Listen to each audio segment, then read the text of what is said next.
came that you accompanied the La DIXIÈME Symphonie from Abel Gance, cinematographer. Well, I wasn't down to play for it. I was down for some other films, but then Jay rang me on I think Thursday last week because Donald Sosa wasn't able to come. He had been down to do it, and he said, "Would you do it?" And I said, because I knew it had connections to Beethoven, so I wasn't sure. I said, "Can you send me a screener of the film so I see if it actually requires loads of bits of Beethoven to be played?" I don't think I can manage that at that short notice. But I looked at it and I saw that it wasn't really a matter of playing pieces of Beethoven. It was the composer was in the film was inspired by Beethoven, so you had to have a slightly Beethovenian flavour to some of it, but it didn't require any actual Beethoven. And I think if I had played any Beethoven, it would have been a distraction from the core subject of the film in a way. So then I got sent the film and I looked at it, and then I got sent the translations of the titles, and I had a little bit of time to think about things, but not that much. I mean, it was all improvised for the film. I worked out a couple of little phrases at certain points when he writes stuff down which he says he's going to use in his 10th symphony. I worked out a couple of phrases, and I worked out at the end of when you have the section where you have the symphony being performed, you have a shot of his hands doing something in particular, and I worked out how to do something which was more or less what he was doing in terms of hand position. But in general, it was all improvised, so it was a slightly scary moment, because you know that in this film, music is a very important thing in it, because the subject of the film is a composer and his inspiration, so it has to do something. It can't just be there in the background.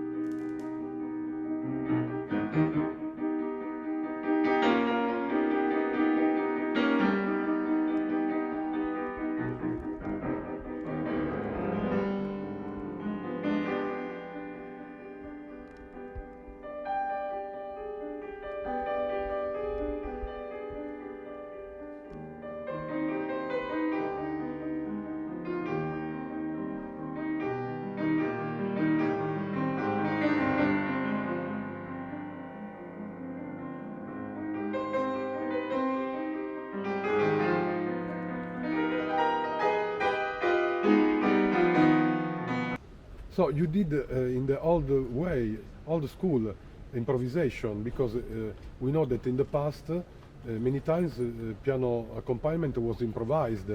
You didn't have the chance to watch the movie in advance, so it's more valuable, this effort. Yeah, I mean, I mean, nowadays, of course, we tend to get screeners so we can see the film in advance, but I don't tend to work anything out of what I'm going to do, because I find if I do that, for me, it doesn't work. What happens is I spend the film thinking, now what was it that I worked out I was going to do in this section? And it's lost its flow and its sense of spontaneity. I mean, very occasionally, if you have things like dance sequences where you had to work out the speed of the dancing and so forth, then I might work something out, but in general, no, I leave it open, which is slightly scary, because, you know, some days things work and other days you're not feeling inspired or whatever, or for some reason it doesn't work. But for me, I find that works the best. Do you have some things that inspire you, or you have some ways to get inspired that usually help you during these executions? I mean, I guess mostly it's a matter of being inspired by the film. And I guess if you think things are not working, then this is one thing which I think probably comes with experience of working out how to, if you feel you're not playing well, to work out how to get it better in the course of the performance, of finding ways and means. And often it's a matter of really stripping down what you're doing. I was just saying in the master classes, which me and Dr. Philip Carley were teaching, you know, often you feel if you think things are not working well, there's a temptation to play many more notes, as if like the number of notes is going to make it better. But often it's the case of you should strip something down to the minimum, and then you can rebuild and find a way of making something working. Okay, you want to tell us something else that we didn't ask you? I mean, it's interesting with the film, with the 10th Symphony. I know a lot of people found it very melodramatic, and it is very melodramatic.